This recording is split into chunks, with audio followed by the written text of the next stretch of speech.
Em torno do núcleo do átomo, a gente tem uma região que denomina-se de eletrosfera. Então, agora a gente vai fazer o estudo dessa região, da eletrosfera do átomo. A eletrosfera é dividida em 7 partes, ou seja, 7 camadas, chamadas camadas eletrônicas, ou a gente chama de níveis de energia também. Tá? Do núcleo para fora, estas camadas são representadas pelas letras K, L, M, N, O, P e Q. Então, elas são colocadas dessa forma, de dentro para fora. O número máximo de elétrons por cada camada é: na camada K cabem 2 elétrons, na camada L cabem 8, na camada M cabe 18, na camada N cabe 32, na O 32, na P 18 e na Q 8. A distribuição eletrônica nessas camadas. Então, temos um átomo aqui de sódio, e vamos fazer a distribuição eletrônica desse átomo de sódio. Tá?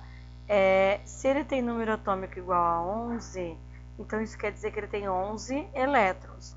Os elétrons de um átomo, eles são colocados, então, inicialmente nas camadas mais próximas do núcleo. Lá, camada K, L, M, N, O, P, Q. Então, vamos ver como é que a gente faz. Na camada K, então, cabe 2. Então, faltam 9 elétrons para a gente poder colocar.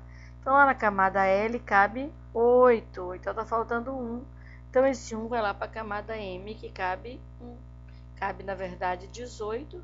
A gente vai colocar 1 só. Olha lá o bromo.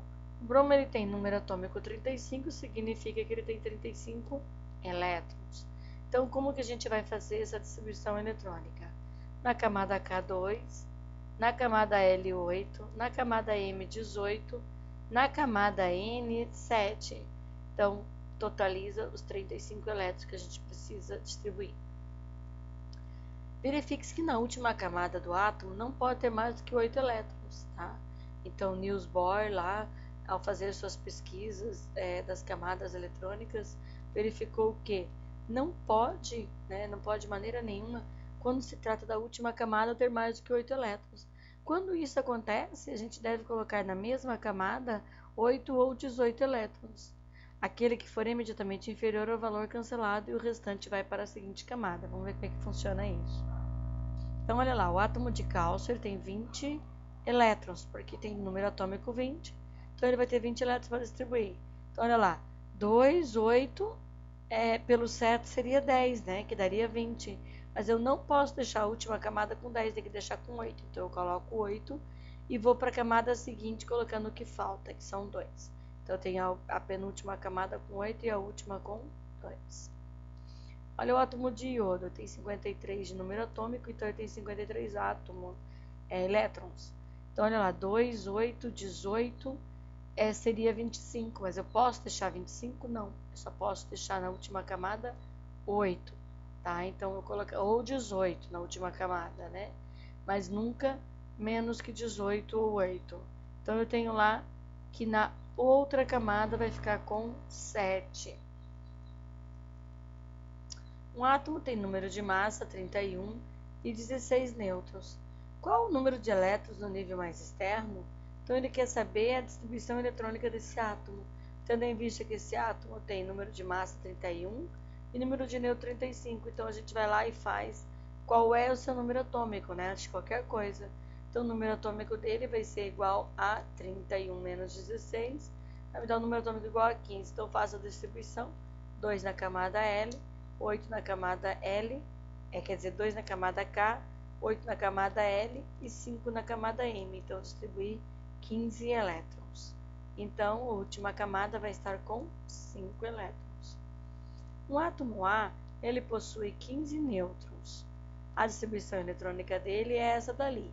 Então, olha lá, gente, se ele possui 15 nêutrons e ele tem essa distribuição eletrônica, a distribuição eletrônica vai contar para a gente que átomo que é. Olha, K2, L8 e M4, então são 14. 14 de número atômico mais 15, isso me dá uma massa de 29. Tá? Então, eu já descobri qual elemento químico é, porque eu sei que é o 14. Um outro átomo, B, isóbaro de A, se ele é isóbaro tem o mesmo número de massa, Então ele vai ter 29 também, mesmo número de massa, 29. Vamos fazer essa conta aqui. Olha lá, 29.